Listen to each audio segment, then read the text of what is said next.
Well, welcome back to the Lone Bulwark. I'm Stephen Wolfe. I'm continuing my questions series in which I ask these questions that philosophers and political theorists and theologians and a whole bunch of people have asked for millennia. And I think this is the third or fourth installment. So thank you for keeping up with these. I try to keep these a little shorter. So today, what I want to talk about is the classic distinction between the good man and the good citizen. It might sound like a strange question, but why? Here's the question. The question is the good man and the good citizen the same thing? Or put another way, if you're a good citizen, does that mean you're also a good man? If you're a good man, does that mean necessarily you'll be a good citizen? And this might seem like a strange question. It's not often asked anymore, unfortunately. I think it offers actually tremendous, it has a potential to offer tremendous insight into just not just politics in general, but also our world today. Even the evangelical elites who write theology, as I'll get to, I think this helps explain quite a bit. Not only for them, but also for us. So people who would identify as Christian nationalists, I think this question in a way will help reveal what animates us in a very good way. And I'll explain exactly what I mean by that. First of all, the origin of this question, it goes back to Aristotle, particularly his book on the politics or politics, which is usually considered like the sequel to his book on ethics.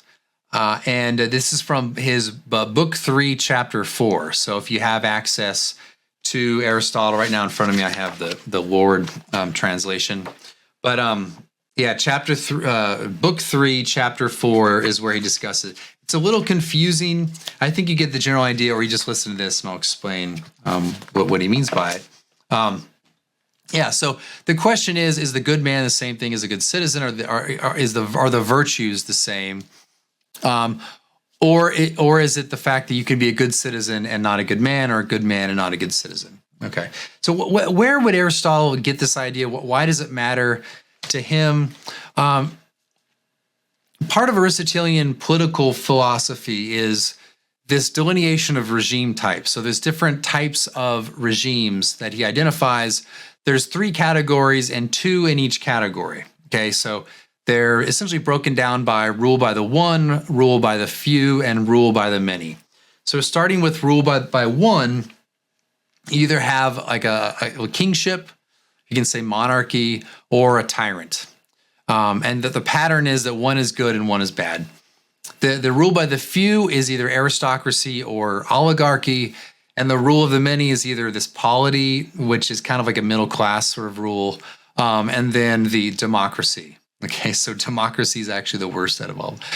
So democracy is bad, but those are the 6 regime types. Now, each regime type has a type of animating, has an animating principle that this is also in Plato's Republic as well, but it has a kind of animating principle that determines its interests. So an oligarchy is typically considered, and for Aristotle, the governing principle is wealth. Okay, so the wealthy rule, and because the wealthy rule, and because the wealthy only care about wealth, the entire regime, its laws, its customs, is oriented around money making. Okay, so in the end, this serves their interests because now the wealthy become wealthier, but it also instills an ideology. So it's not just that the lower orders will serve the higher in money making. It's that the lower orders of society will inculcate that ideology that actually money making as an end in itself is good. So that's what they pursue as well. Money is essentially placed at the highest value. That's an oligarchy for Aristotle. And usually in politics today, if we talk about America being an oligarchy, that's kind of what we mean. It's ruled by a few, but usually by the wealthy interests. Whereas an aristocracy is also the rule by the few, but in that conception, in Aristotelian conception, the aristocracy are simply the most virtuous people. So he considers aristocracy to be the best regime out of all of them. but it's also rare and difficult to attain. And he actually says the good enough typically is the middle class polity, that third one, the third category down there, the rule by the many. It's not exactly everyone, but it's the many, and it's usually the middle class, and that's the most stable, even if it's not the best. Now, the reason, so the way the good man and the good citizen relates to this is, if you're in an oligarchy, to be a good citizen relative to that regime type, you would need to be a person who's interested in making money. That would be inculcated as your ideology would essentially be that, right? But the problem is that being a moneymaker, like only caring about money as like your central focus, is not good. So the good man cannot actually. So the good citizen in an oligarchy that only cares about wealth means you're actually not a good man. You're not a good man because it's not good to be consumed by wealth making. So a good citizenship relative to that regime type, as a member of that regime, would render you a bad man, or at least not good man, less than perfect, whatever you want. You lack a certain key virtue. But if you were a good man in that regime, that would mean that you actually don't care as essentially about money making. And so you'd be a little weird. You'd be odd. You'd be a bad citizen because at times you would choose, instead of the maximizing profits or working really hard to make sure your boss makes more money, you would do something else that would, if you're a good man, you would do things that contribute to that add to your virtue, or that do things that would benefit a community in a virtuous way rather than a purely money-making way, which would make you a bad citizen relative to that regime. Okay. And you can think of in terms of like a modern sense, like think of a soldier in the military. I've been in the Army. I was active duty for several years. And I knew many people who were very good soldiers. Like if you were going to get into a firefight, you'd want that guy next to you, as opposed to another guy, other people. But knowing that guy in his private life or his non-military life, he was not a good dude. Like these people just were not always good people in terms of their overall life, unfortunately. Nevertheless, if it's live or die in a military situation, you want that bad guy because he's a good soldier.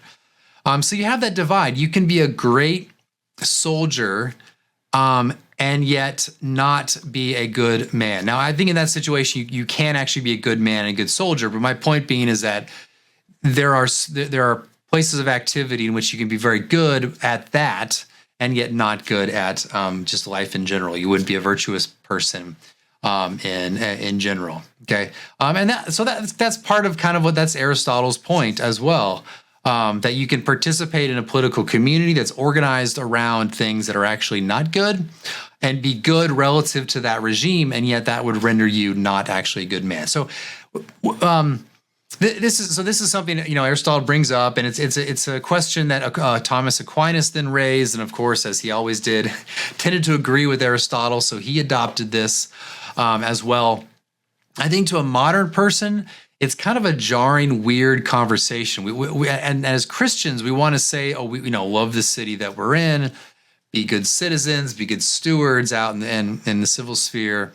I think that's the reason why we kind of react negatively to this idea. Like we would find it obvious that if I'm good, I'm also a good citizen.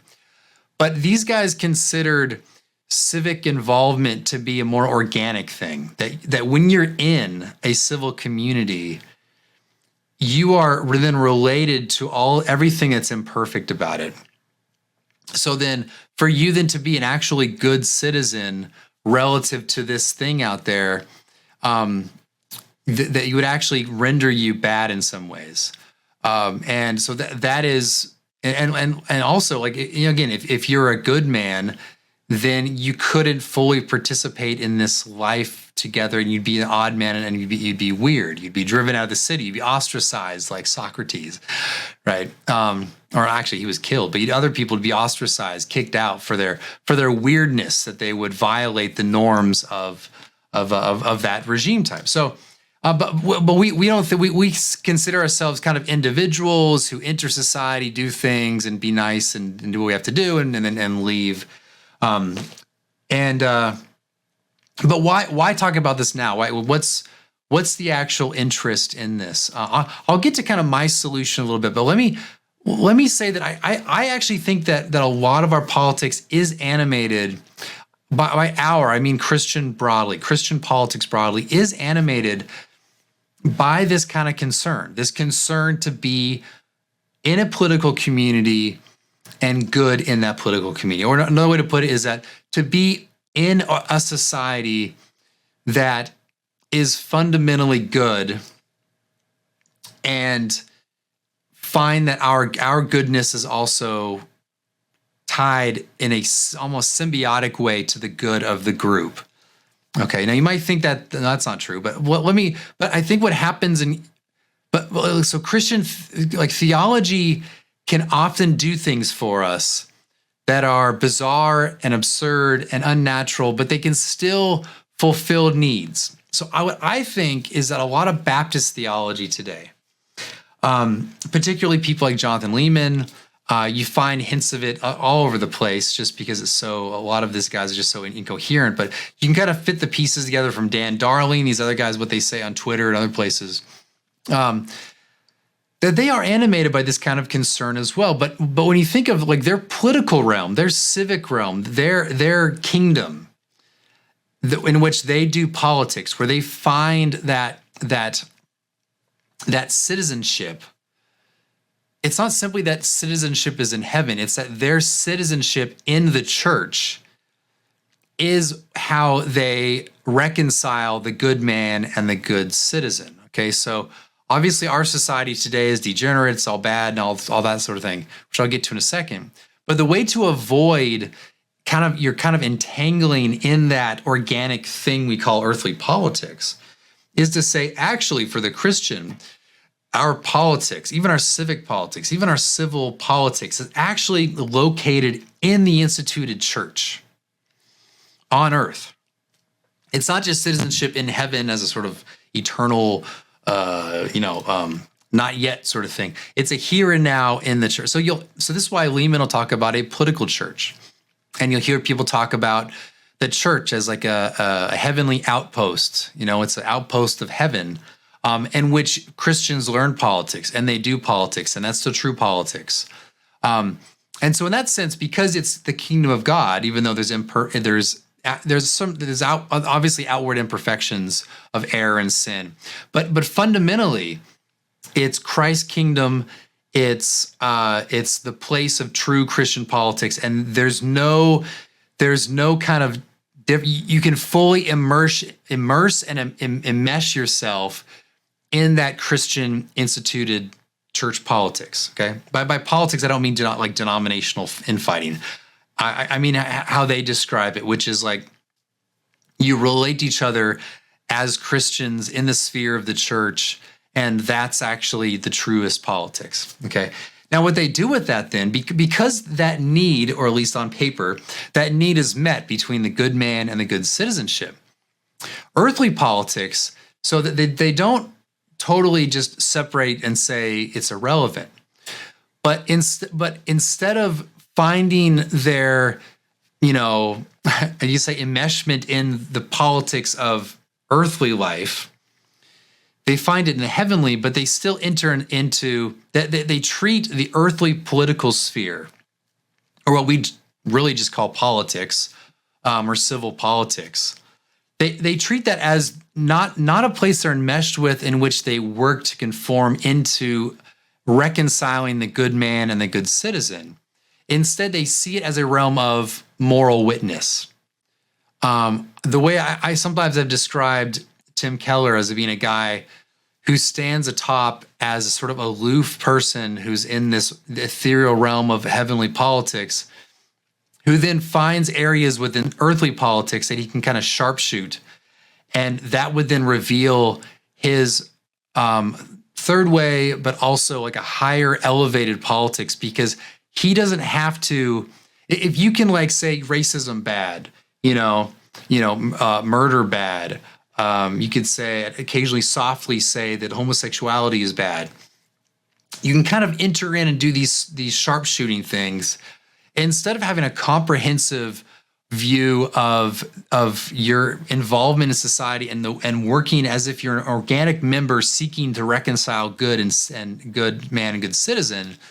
You see it as a way to kind of, it's an instrument. It's an instrument of revealing your moral witness and pointing back to your true politics, which is within the realm of the church. I think is what Lehman does. I think it's what Dan Darling does. I think it's what Tim Keller did. I think it's what Russell Moore does. I think it's pretty much everyone within like the elite evangelical realm. They treat earthly politics not as something they're involved in and that they want to work towards becoming good and again, that reconciliation thing I'm going to keep talking about. Instead, it's an instrument by which they demonstrate to their target audience, which are coastal elites primarily, that they are actually above it, aloof, and good. It's a sort of moral witness, and it allows them to completely avoid the messiness of politics in order to make the gospel allegedly appealing to a certain target audience, namely essentially the rich and powerful in Washington and on the coasts. All right, so it's that kind of thing where they've transcended earthly politics, and so they treat earthly politics as this thing they can as ad hoc like platform that is highly moralistic. It doesn't actually deal with the situation on the ground. Or doesn't deal with the complexities and the trade-offs of regular political life.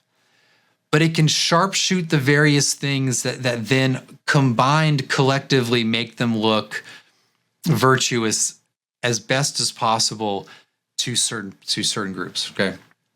All right. That's what I think they're up to. And again, there's a theological way. And I think it's rooted in, they've got the good man, good citizenship thing locked down with their theology.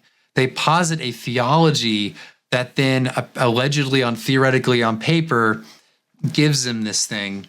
And then it frees them up to actually not caring so much about the world on the earthly sphere in a comprehensive way. It's just a means of moral witness.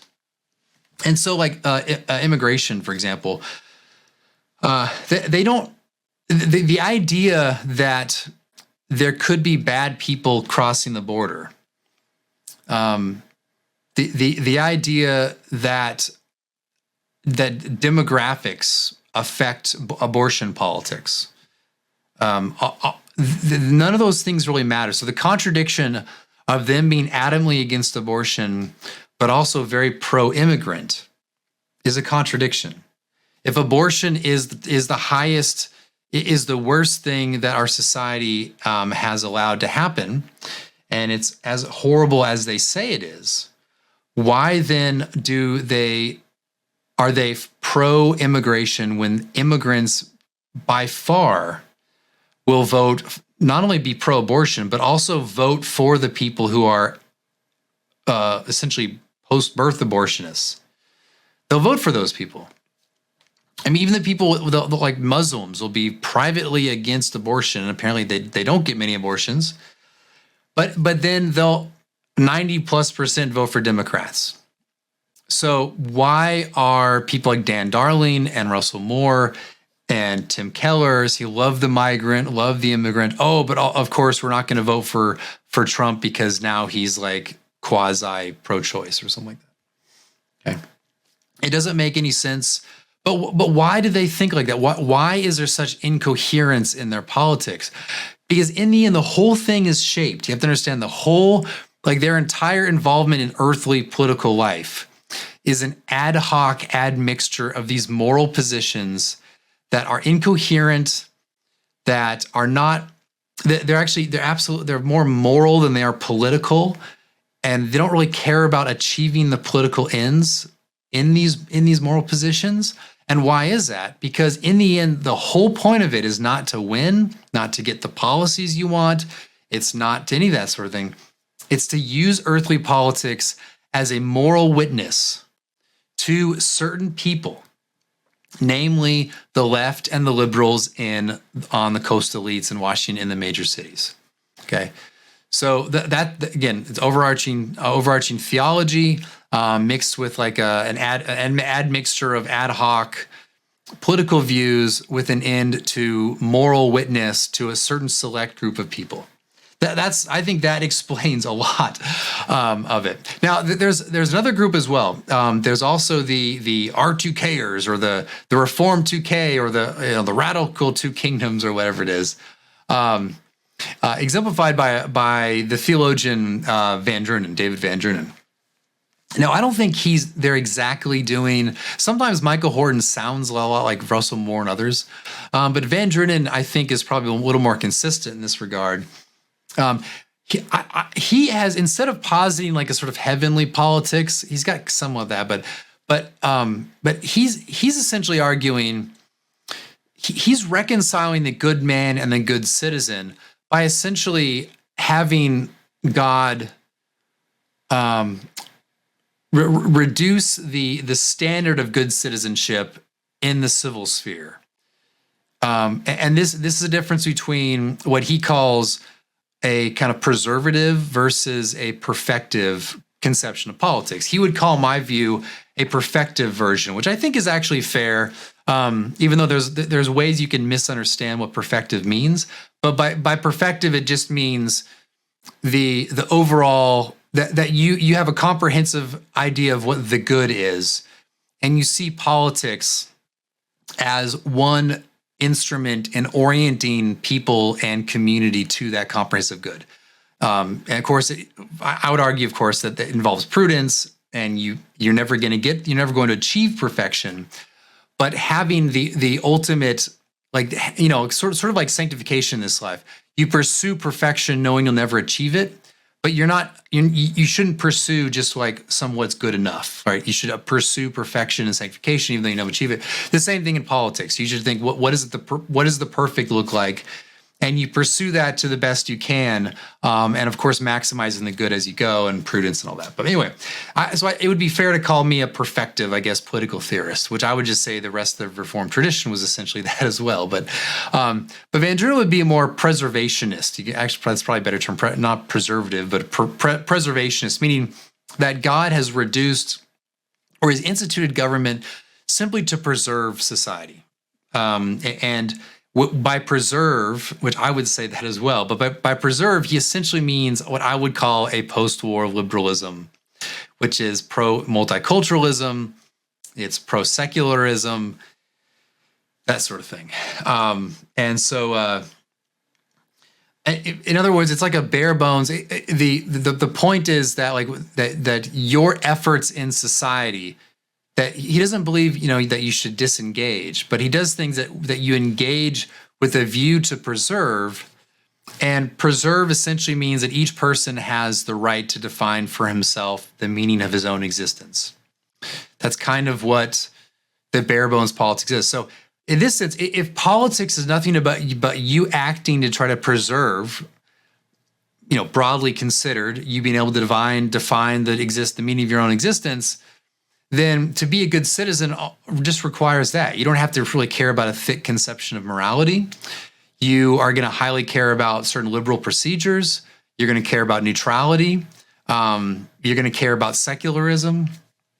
And so in that kind of environment, there's just a lower demand for citizenship. So for you can then be a good man and then be a good citizen, is in the end, being a good citizen has nothing to do with caring about other people's morality or their soul, or that sort of thing. I mean, you can care about those things as a someone personally in relationship, but in terms of your organic involvement in society as a citizen, you don't actually care as a citizen about them, acting to the glory of God or acting rightly, unless it will then violate someone's ability to, again, define for himself the meaning of his own existence. So it's a type of modern liberalism.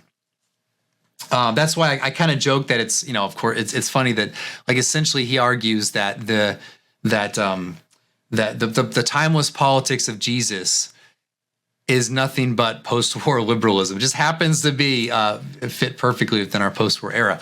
But anyway, so that's a way that Van Drunen, I think, has reconciled the good man and the good citizen by essentially reducing the demands of citizenship. Of course, I don't think any of that works, but when we consider Christian nationalists, this is a different. This is like, we don't. I just reflect on this. Sorry, I was reflecting on this today and the other day. That we see ourselves as members of this society. We look around it and we see it as degenerate. We see that our kids are in it. Our kids and grandkids are going to live in it. And we also recognize that there is a type of social organism in society. You can't do the Van Drunen move and say, well, you only care about the liberal procedure, because that's, in the end, you can be a good man, but you only care about the procedure and now you're a good citizen. No, because the society in which you operate, in which you act, in which you relate to others, in which you receive information and ideas and propaganda, and you're formed socially, you are formed to your soul, to your insides, from the society in which you live. And so the Christian nationalists have a more comprehensive, or more like symbiotic understanding of the individual as a member of society. And so we're animated by going out when we see degeneracy, when we see disorder, when we see non-Christian temples and institutions of worship and all these things. We understand that we are, the people we have in this organism are influencing us and influencing our children, influencing people in our church, our pastor, the people that we love broadly, and just our neighbor, even if they're not related to us or whatever, not kin or whatever. Their influence, the love of neighbor should look next door and see the nominal Christian, and they don't attend church. They might say, I'm a born again believer, but they haven't been to church in 5 years. You should, but yet they'll watch television. They'll watch trash on television. And isn't part of your love for them working to call that trash and have society look upon it as trash and make sure it doesn't actually exist anymore, that it's gone, and there's actually wholesome things that you can watch or participate in? So I think Christian nationalists, like, my guess is that no one's thought of this before, who is a Christian nationalist, because I hadn't thought about it. Maybe you guys did, but there is that. I see we are animated by that desire to reconcile the good man and good citizenship, and make them one, or make them the same in our practical life. But we're not willing to do this theologizing move of a Lehman, which is to essentially transcend, make your political life kind of transcend earthly politics, nor do the Van Drunen thing, where we're just committed to this preservationism. One, the theology's false. I mean, I'd say theologically they're both false.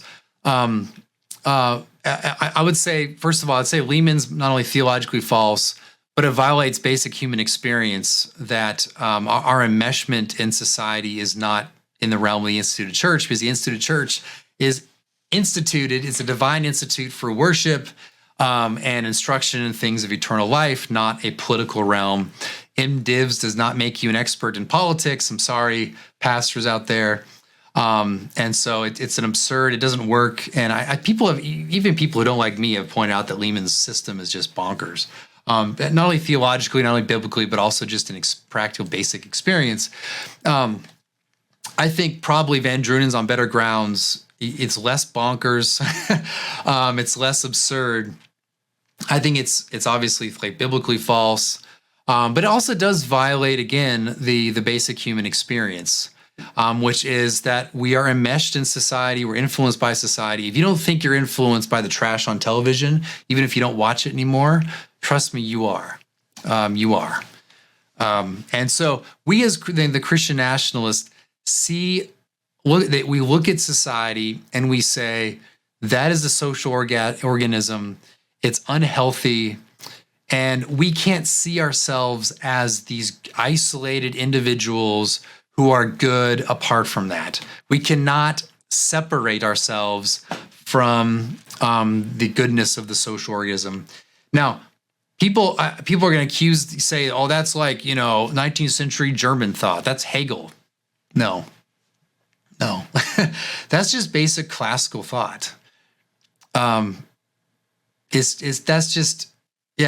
like, this is even like, just take it to like Montesquieu. I mean, Montesquieu was a French legal theorist. He influenced the founders tremendously. And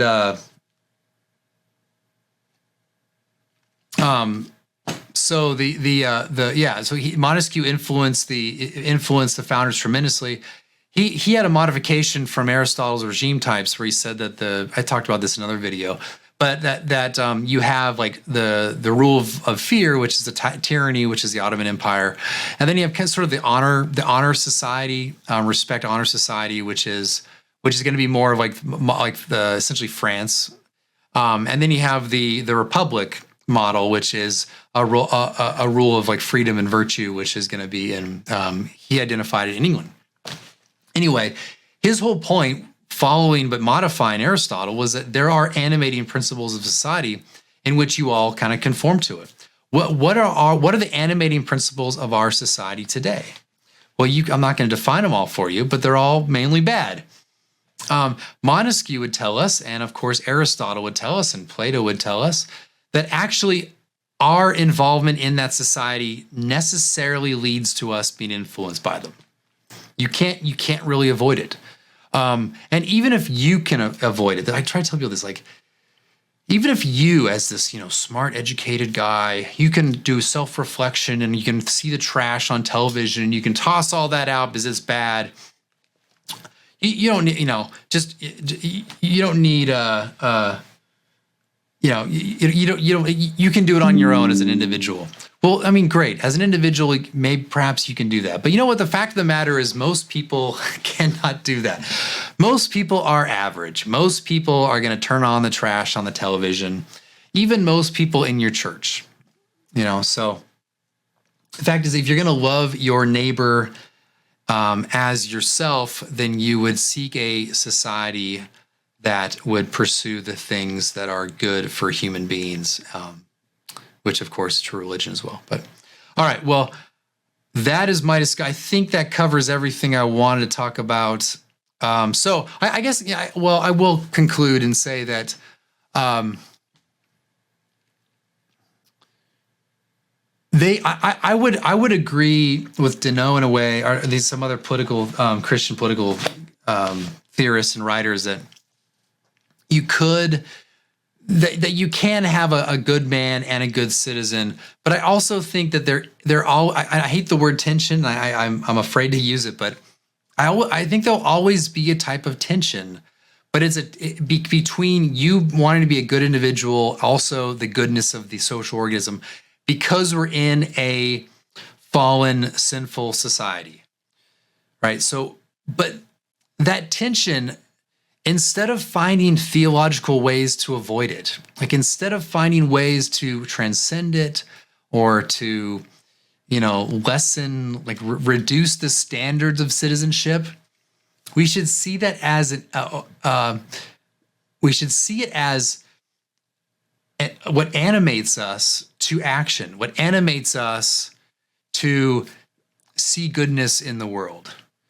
That sense in which you look out there and you say, I love America, I love my history, I love my ancestors. It's a gift from the people who came before me. And then you see trash all over the place. That, instead of you retreating to a Van Drunen or retreating to a Lehman, you see that as then what compels you to do politics, compels you to see what's right and to see the good enacted in the world. So embrace, I feel weird about it. Embrace that tension because it'll take you to act in society. So, well, we will leave it at that. Thank you for watching the video, and I'll see you next time.